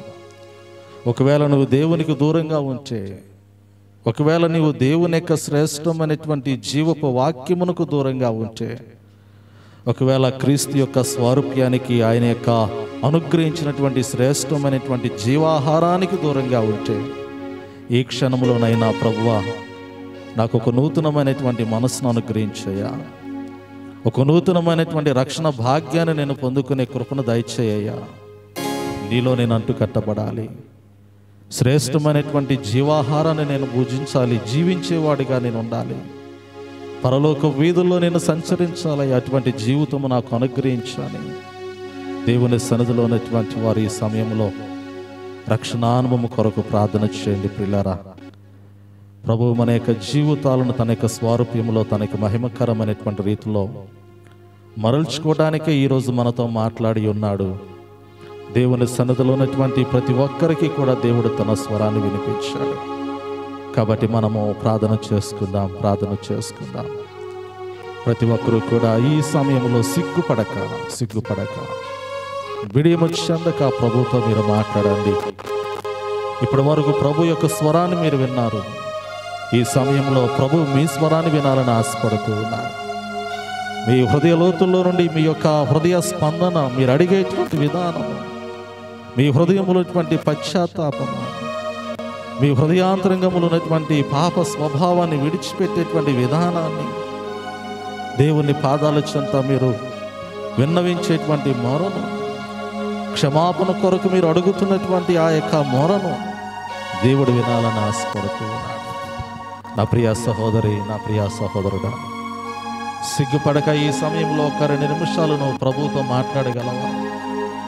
నువ్వు ప్రభువుకి నీ హృదయ లోతుల్లో నుండి మొరపెట్టగలవా? నీ హృదయం ఏమై ఉన్నదో ప్రభువుకు తెలుసు. కానీ నీ హృదయాంతరంగంలో నుండి ఒక్కసారి ప్రభువుతో నువ్వు మాట్లాడగలిగితే అది ఎంతో సంతోషము, అది ఎంతో ఆనందము. ప్రార్థన చేసుకుందాము. ప్రార్థన చేయండి, ప్రతి ఒక్కరూ ప్రార్థన చేయండి. ప్రభు నీతోనే కదా మాట్లాడింది, ప్రభు నీకే కదా తన స్వరాన్ని వినిపించింది. ప్రభు నీ వద్ద నుండి స్వరాన్ని వినాలని ఆశపడుతూ ఉన్నప్పుడు నువ్వెందుకు మాట్లాడలేకపోతూ ఉన్నావు? నువ్వెందుకు నీ హృదయ లోతులో నుండి ప్రభువుకి నీ హృదయ స్పందనని తెలియపరచలేకపోతూ ఉన్నావు? క్షమాపణ కొరకు ఎందుకు దేవుణ్ణి అడగలేకపోతూ ఉన్నావు? ఎందుకు సమాధానము లేనటువంటి స్థితిలో జీవితాన్ని కొనసాగిస్తూ ఉన్నావు? ఎందుకు ఇంకా రక్షణ భాగ్యము కొరకు దేవుణ్ణి అడగట్లేదు? దేవుని బిడ్డగా జీవించాలనేటువంటి ఆలోచన లేక, లేదా దేవుని బిడ్డగా నేను జీవించలేను అనేటువంటి ఆలోచన చేత, ఒకవేళ నేను దేవుని బిడ్డగా జీవించాలి అంటే పాపానికి దూరం అయిపోతానేమో అనేటువంటి భయముతోనా ఈ ఆలోచన నిన్ను, నీ జీవితాన్ని అడ్డుకుంటూ ఉన్నది. ఈ సమయంలో ఒక్కసారి ప్రభుతో నువ్వు మాట్లాడు. ప్రభువా, నేను నీ బిడ్డగా ఉండాలనుకున్నానయ్యా, కానీ లోక ఆశలు, లోక తలంపులు, లోక సంబంధమైన జీవితము, లోకములోటువంటి బరువు బాధ్యతలు, లోకములోనటువంటి బంధాలు, బంధుత్వాలు, లోకములోనటువంటి సమస్త ఈవులు కూడా అయ్యా నన్ను నీ కుమారునిగా, నీ కుమార్తెగా ఎదగలేకుండా అడ్డుగోడలుగా ఉన్నాయి. ఒక్కసారి జ్ఞాపకం చేసుకో. నీ బిడ్డగా నేను జీవించాలని ఆశపడుతూ ఉన్నానని ఒక్కసారి నువ్వు ప్రభుతో మాట్లాడితే, ఆనాడు దావీదు భక్తుడు హిస్సోపుతో నన్ను కడిగయ్యా, హిమము కన్నా తెల్లగా నన్ను మార్చని అడిగినట్లుగా నీవు అడిగితే ప్రభు నీ యొక్క హృదయ స్పందనను బట్టి ఆయన ఎంతగానో సంతోషించేవాడై ఉన్నాడు. ఆయన నీ జీవితాన్ని తన యొక్క సన్నిధిలో తనకు మహిమకరమైనటువంటి రీతిలో కట్టడానికి ఇష్టపడుతూ ఉన్నాడు. వినినటువంటి వాక్యాన్ని బట్టి ఒకసారి మన హృదయాలను పరిశీలన చేసుకుంటూ ప్రార్థన చేసుకుందాం. నిత్యము పరిశుద్ధుడు పరిశుద్ధుడు పరిశుద్ధుడు పరిశుద్ధుడు పరిశుద్ధుడు పరిశుద్ధుడు పరిశుద్ధుడు అని కొనియాడబడుచున్నటువంటి మా ప్రియ పరలోకపు తండ్రి, మీ ఘనమైన నామమునకు స్తుతులు చెల్లిస్తూ ఉన్నాం. ఈ పరిశుద్ధ దినమందు నాయన ఇశ్రాయేలు యొక్క జీవితాలలో వారికి నాయన మీరు దేవదూతలు తినేటువంటి శ్రేష్టమైనటువంటి తెల్లటి మన్నాను నాయన రుచి కలిగినటువంటి మన్నాను మీరు వారికి అనుగ్రహించారు. వారి హృదయానుసారంగా తృప్తిగా నాయన యొక్క మన్నాను భుజించేటువంటి భాగ్యాన్ని మీరు వారికి అనుగ్రహించారు. వారు ఆశించినటువంటి ప్రతి ఈవి కూడా వారి యొక్క జీవితాలలో నాయన వారు కోరుకున్నటువంటి ప్రతి ఆలోచన ప్రతి తలంపును కూడా వారి పట్ల నాయన మీరు నెరవేరుస్తూ ఉన్నారు. వారి యొక్క జీవితాలను మీరు నడిపిస్తూ ఉన్నారు. మన్నా వారి యొక్క జీవితంలో ఎంతో మధురమైనటువంటిదిగా, అది వారి యొక్క జీవితాన్ని నాయన ఒక క్షేమకరమైనటువంటి సురక్షితమైనటువంటి స్థలములోనికి నడిపించగలిగినటువంటి మన్నాగా నాయన మీరు వారికి అనుగ్రహించారు నాటి కాలంలో. కానీ మన్నాను భుజించినను మరణమైపోయినటువంటి జీవితాలు ఎన్నో ఉన్నాయి. కృత నిబంధన కాలములో ఉన్నటువంటి సకల మానవాళి యొక్క జీవితాలలో మరణము లేనటువంటి శాశ్వతమైనటువంటి జీవాన్ని ప్రసాదించడానికి పరలోకము నుండి నాయన మీరే మన్నాగా ప్రభా ఈ లోకములో దిగివచ్చి ఉన్నారని లేఖనాలు జ్ఞాపకం చేస్తూ ఉన్నాయి. మీ శరీరము మీ రక్తము నాయన మా యొక్క జీవితాలకు శాశ్వతమైనటువంటి జీవాన్ని ప్రసాదించడానికి శరీరధారిగా మీరు మా మధ్యలోనికి వచ్చి నాయన మీరు మా నిమిత్తమై ఆహారముగా మారిన విధానమును బట్టి మిమ్మల్ని స్తుతిస్తూ ఉన్నాను. ఇదిగో ప్రభా, నీ సన్నిధిలో ఉన్నటువంటి వారందరిలో అనేక మంది రక్షణ భాగ్యము లేనటువంటి వారు ఉన్నారు. అనేక మంది నాయన నిత్య జీవాన్ని చూడలేనటువంటి స్థితిలో ఇంకా లోకానుసారంగా బ్రతుకుతున్నటువంటి వారు ఉన్నారు. వారు ఈ దినమందైనా కానీ వాక్యమును బట్టి నాయన వారి మనసులను మార్చుకొని, వారి తలంపులను మార్చుకొని, వారి హృదయాలను మార్చుకొని రక్షణ భాగ్యములోనికి వచ్చిన ఆయన మీ శరీరములో మీ రక్తములో ఏకరీతులుగా అంటు కట్టబడగలిగినటువంటి ధన్యతను నాయన వారికి దయచేయమని వేడుకొనొచ్చు. వాక్యము నాయన మరి విన్నటువంటి బిడ్డలందరూ కూడా వాక్య ప్రకారంగా జీవించడానికి నీ కృపను అనుగ్రహించండి. చక్కటి వర్తమానం అందించిన జవహర్ బాబు గారిని, వారి యొక్క కుటుంబమును, మరి ప్రాముఖ్యంగా వారు చేస్తున్నటువంటి ఎవాంజలిజమును సమస్తమును కూడా మీరు జ్ఞాపకం చేసుకొని మీకు మహిమకరంగా ఇంకా బలపరిచి నడిపించమని యేసుక్రీస్తు నామములో అడిగి వేడుకొనుచున్నాము తండ్రి. ఆమేన్, ఆమేన్.